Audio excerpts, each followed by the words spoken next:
Halo guys, bersama Cupau di KOS. Gimana? Masih pusing dengan ujiannya? Nah, ini adalah solusinya. Oke, baik, kita akan membahas soal UM-UGM. Respirasi aerob sempurna terhadap dua molekul glukosa dapat menghasilkan ATP sebanyak berapa? Nah, di situ ada pilihan A 72 molekul, B 36 molekul, C 34 molekul, D 8 molekul, dan E 4 molekul. Nah, untuk menjawab soal ini, pertama kita akan membahas dulu ya bagian dari respirasi aerob. Nah, untuk respirasi aerob sendiri adalah apa? Nah, sekarang kita bahas dulu ya. Oke. Jadi, respirasi aerob ini merupakan respirasi yang sangat membutuhkan oksigen ya. Jadi di sini dia butuh oksigen. Nah, dalam kebutuhannya terhadap oksigen, maka respirasi aerob ini nanti akan melakukan pembakaran suatu molekul glukosa secara sempurna.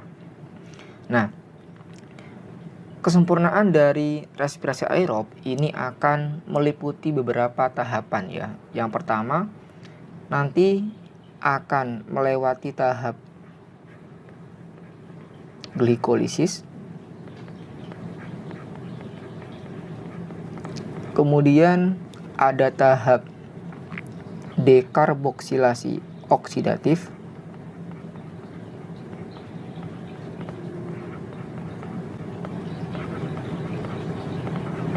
Kemudian ada siklus Krebs.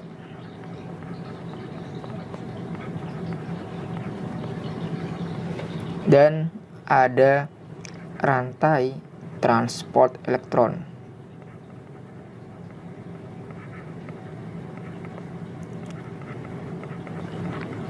Dalam beberapa buku, selain ada rantai transport elektron, ada pula yang disebut dengan jalur fosforilasi oksidatif.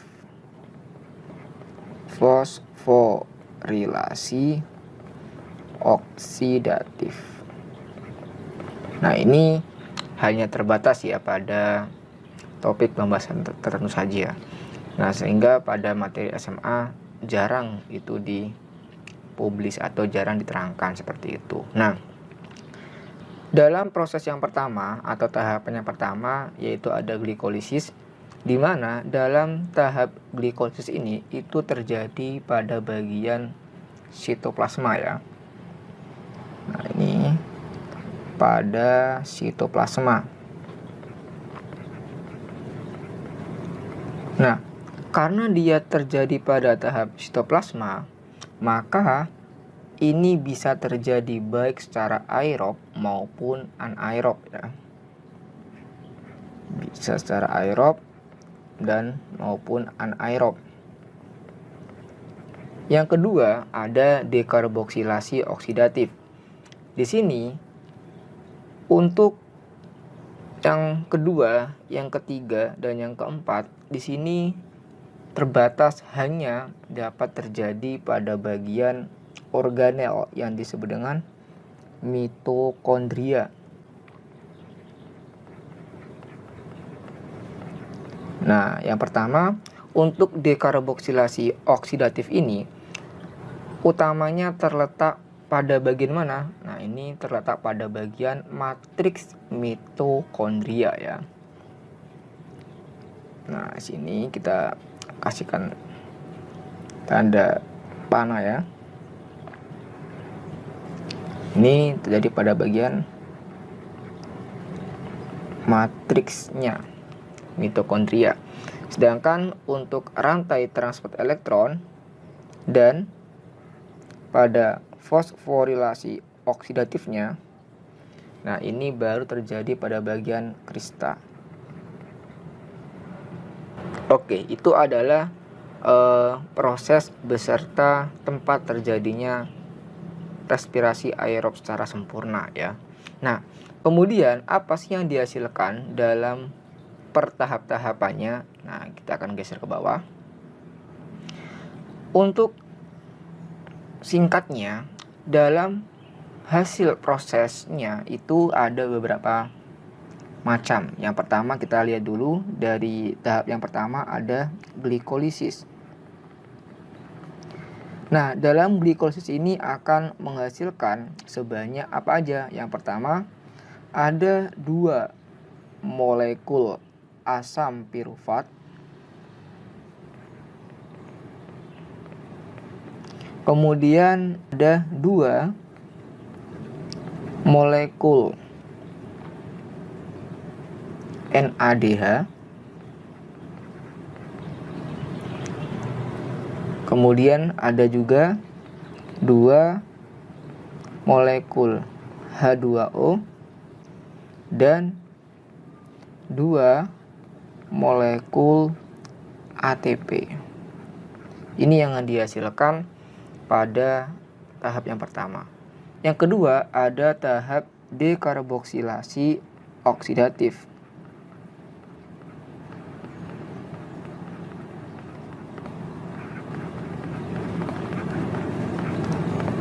Nah, pada tahap dekarboksilasi oksidatif ini, dia akan menghasilkan sebanyak berapa? Yaitu yang pertama ada 2 molekul asetil-CoA, kemudian yang kedua ada 2 molekul CO2 dan 2 molekul NADH. Kemudian yang berikutnya untuk yang ketiga ya adalah pada jalur siklus Krebs. Nah, untuk pada jalur siklus Krebs ini akan menghasilkan yang paling banyak ya. Yang pertama ada senyawa intermediate ya. Kemudian yang kedua, di situ ada 6 molekul NADH, 2 molekul FADH, kemudian 2 molekul ATP, dan ada 4 mol CO2. Nah, sedangkan yang untuk tahap yang terakhir yaitu nomor 4, rantai transport elektron, di situ nanti akan mengkonversi ya sejumlah NADH dan FADH yang dihasilkan dari tahap-tahap sebelumnya yaitu glikolisis, dekarboksilasi oksidatif, dan siklus Krebs. Nah, di sini dalam rantai transport elektron, di sini elektron akan berjalan di sepanjang membran kristal. Kemudian nanti untuk NADH dan FADH akan mengalami oksidasi, di mana NADH akan diubah menjadi NAD+ elektron dan H+. Sedangkan untuk FADH akan mengalami oksidasi menjadi FAD+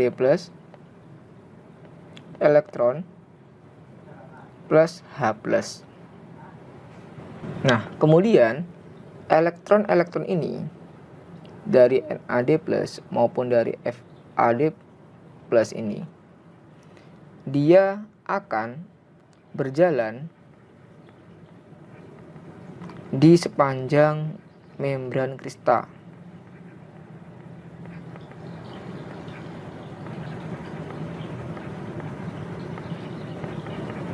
Makanya dia dinamakan sebagai rantai transport elektron. Nah, sedangkan nantinya untuk H+, yang ada di sini dari penguraian NADH dan penguraian FADH ini akan masuk ya. Masuk menuju ke mana? Masuk menuju ke bagian ATP sintetase. Nah, nantinya satu NADH akan dikonversi menjadi 3 ATP. Sedangkan untuk satu FADH akan dikonversi menjadi 2 ATP pada jalur fosforilasi oksidatif yang berada di bagian ATP sintetase. Nah, sedangkan nanti elektron-elektron yang berjalan di sepanjang membran kristal nanti ini akan diikat ya. Nanti dia akan diikat oleh akseptor elektron atau pengikatan elektron terakhir. Siapa itu? Yaitu berupa oksigen. Nah, ketika nanti elektron-elektron ini sudah diikat oleh oksigen, maka dia akan mengikat juga hidrogen yang berasal dari ATP sintetase. Jadilah H2O atau air dalam ujung rantai transport elektron. Nah, sekarang kita udah memiliki perhitungan ya, bahwasanya dalam satu NADH setara 3 ATP dan satu FADH setara 2 ATP. Nah, sekarang kita akan lihat di situ, karena dalam pertanyaannya adalah dalam bentuk molekul ATP, maka kita akan hitung semua ya, baik itu yang ada di bagian glikolisis, kemudian dekarboksilasi oksidatif dan siklus Krebs. Kita tahu bahwasanya di sini untuk pada glikolisis sudah ada 2 ATP ya. Oke, sini kita akan hitung semuanya. Sudah ada 2 ATP. Nah, di situ ada 2 molekul NADH. Berarti di sini kalau kita lihat pada 2 molekul NADH ini, jika dikalikan 3, loh kok di mana 3? 3 dari konversi 1 NADH sama dengan 3 ATP. Maka hasilnya adalah 6 ATP. Nah, maka dalam jalur glikolisis ini akan menghasilkan sebanyak berapa? 8 ATP. Nah, kemudian lanjut ke bagian dekarboksilasi oksidatif. Nah, di sini tidak ada ATP yang dihasilkan, melainkan hanya ada 2 molekul NADH. Maka seperti halnya tadi kita kalikan 3 ya. Maka di sini ATP yang dihasilkan berapa? Hanya 6 ATP ya kan. Oke. Kemudian berikutnya di bagian siklus Krebs. Nah, di sini ada 6 molekul NADH, di mana untuk 6 molekul NADH ini bila dia dikonversikan dikali 3 gitu ya, maka hasilnya berapa? Ada 18 ATP. Ditambah 2 molekul FADH, jika dikonversikan 2 maka ada 4 ATP. Dan juga ada 2 ATP. Nah, ini yang paling untuk hasil ATP yang paling banyak itu di bagian konversi NADH dan FADH yang ada di bagian siklus Krebs ini. Nah, sehingga total yang ada di sini berapa ATP? Nah, kita lihat di situ ada 24 ATP. Nah, maka hasil akhir dari ini ATP yang dihasilkan pada jalur untuk fosforilasi oksidatif yang berada di ATP sintetase berapa? Nah, sekarang kita akan hitung ya. Tadi dalam glikolisis Kita hitung ini ya perhitungannya. Dalam glikolisis dihasilkan ada 8 ATP. Kemudian untuk siklus Krebs ada 24 ya, maaf ini kurang 4-nya. Nah, 24 ATP. Kemudian dalam dekarboksilasi oksidatif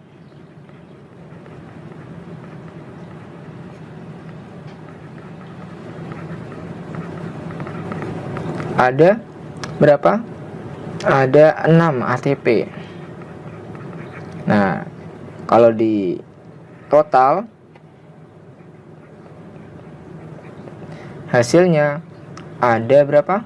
Situ 8 ditambah 24 hasilnya ada 32 sendiri ya. Tambah 6 38 ya. 38 ATP. Nah, namun perhitungan 38 ATP ini nanti dia akan digunakan dalam jalur untuk transport aktif ya. Jadi untuk perhitungan 38 ATP ini akan dikurangi ya. Dikurangi berapa? Dikurangi sebanyak 2 ATP untuk transport aktif ya, yang ada di bagian membran kristal mitokondria. Maka hasil bersihnya 36 untuk berapa? Untuk 1 molekul glukosa yang ada. Nah, jadi kalau kita lihat secara gambarannya untuk proses respirasi aerob seperti ini. Ini adalah gambaran dalam respirasi aerob ya, di mana yang pertama akan melewati glikolisis ya. Kemudian yang kedua, nah ini biasanya nggak ditulis. Nah, di sini ada yang namanya dekarboksilasi oksidatif ya, transisi antara bagian glikolisis dan bagian siklus Krebs. Kemudian baru ada yang namanya siklus Krebs. Dan yang terakhir adalah rantai transport elektron beserta fosforilasi oksidatif. Nah, di situ kita lihat pada hasil akhir untuk respirasi aerob ada sebanyak berapa? Sebanyak 36 ATP ya kan. Tadi dari 38 dikurangi 2 ATP untuk transport aktif yang ada di bagian mitokondria sehingga hasilnya 36 ATP. Untuk berapa? Untuk 1 molekul gula. Nah, bila di situ ada 2 molekul gula ya, soalnya ada di sini ada 2 ya, 2 molekul gula. Maka untuk 36-nya ini kita kalikan 2 kali ya. Maka hasilnya adalah 72 molekul ATP yang akan dihasilkan. Maka untuk jawaban di soal ini adalah yang alfa, yaitu sebanyak 72 molekul ATP. Nah, kalau 36 itu hanya untuk 1 molekul glukosa yang terjadi pada respirasi aerob yang ada. Oke. Ngono ayo, tarik ulur semangate. Apa yang tarik ulur?